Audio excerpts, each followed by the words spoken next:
24 अगस्त 2001 flight number A236 जमीन से हजारों फीट की ऊंचाई पर अटलांटिक ओशियन के बीचों बीच प्लेन के दोनों इंजन बंद हो जाए और नीचे सिर्फ पानी ही पानी दिखाई दे रहा हो और इस सिचुएशन का सिर्फ एक ही अंजाम दिखाई दे रहा है, वो है मौत। क्या इस प्लेन का कोई चमत्कार या अंत होगा? तो आइए जानते हैं इतिहास की सबसे बड़ी दिल दहला देने वाली सच्ची कहानी। 23 अगस्त 2001 की शाम कैनेडियन एयरलाइन एयर ट्रांसिट की फ्लाइट टोरंटो एयरपोर्ट से पुर्तगाल के लिस्बन शहर जाने की तैयारी कर रही थी। ये 7 घंटे की नॉन स्टॉप फ्लाइट होने वाली थी, तो regular service and maintenance check करने के बाद इसमें 48 मेट्रिक टन फ्यूल डाला गया। कैप्टन रॉबर्ट पेश और फर्स्ट ऑफिसर जिगर दोनों ही एयरबेस A330 प्लेन को पहले भी कई बार उड़ा चुके थे। कुछ ही देर में फ्लाइट में 293 पैसेंजर्स और 13 क्रू मेंबर्स सवार हो जाते हैं और रात के करीब 9 बजे प्लेन टोरंटो के एयरपोर्ट से सफल उड़ान भरता है और चंद ही मिनटों में प्लेन अपने क्रूजिंग एल्टीट्यूड 39,000 फीट तक पहुंच जाता है। अब तक सब कुछ नॉर्मल चल रहा था और प्लेन में सवार ज्यादातर पैसेंजर्स गहरी नींद में सो चुके थे। कुछ मिनटों में जहाज अटलांटिक ओशन के बीचों बीच पहुंच चुका था।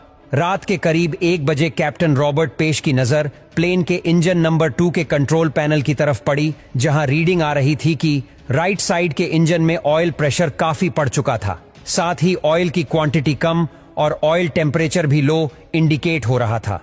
इस तरह का एरर दोनों पायलट अपने करियर में पहली बार देख रहे थे, इसलिए दोनों ही पायलट तुरंत फ्लाइट मैनुअल को देखते हैं, लेकिन उसमें उन्हें कुछ भी नहीं मिलता और पायलट ने कनाडा में स्थित एयर ट्रांसिट के मेंटेनेंस कंट्रोल सेंटर में फोन किया और इस प्रॉब्लम के बारे में बताते हैं, लेकिन जवाब में उन्हें सिर्फ इतना कहा जाता है कि आप एरर को मॉनिटर करते रहे और हमें इस बारे में जैसे ही कुछ पता चलेगा तो हम आपसे कांटेक्ट करेंगे।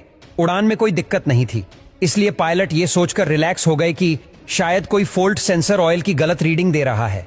करीब आधा घंटा बीत गया, तभी कॉकपिट की स्क्रीन पर कैप्टन के सामने एक और एडवाइजरी मैसेज डिस्प्ले हुआ कि लेफ्ट विंग के मुकाबले राइट विंग में फ्यूल कम है।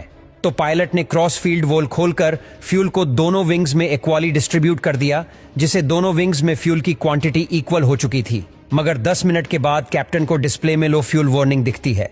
तभी चेक करने पर उन्हें पता चलता है कि विंग में दोबारा से फ्यूल कम हो गया है और अब दोनों विंग्स को मिलाकर भी इतना फ्यूल नहीं है जिससे लिस्बन पहुंचा जा सके।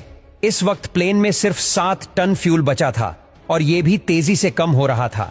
ऐसे में पायलट के पास प्लेन को डाइवर्ट करने के अलावा और कोई रास्ता नहीं था। तभी उन्होंने अपने सबसे करीबी टेरेसीरा आइलैंड में मौजूद लार्जेस्ट एयरपोर्ट पर लैंड करने का डिसीजन लिया और तुरंत ही वहां के ट्रैफिक कंट्रोल से कांटेक्ट कर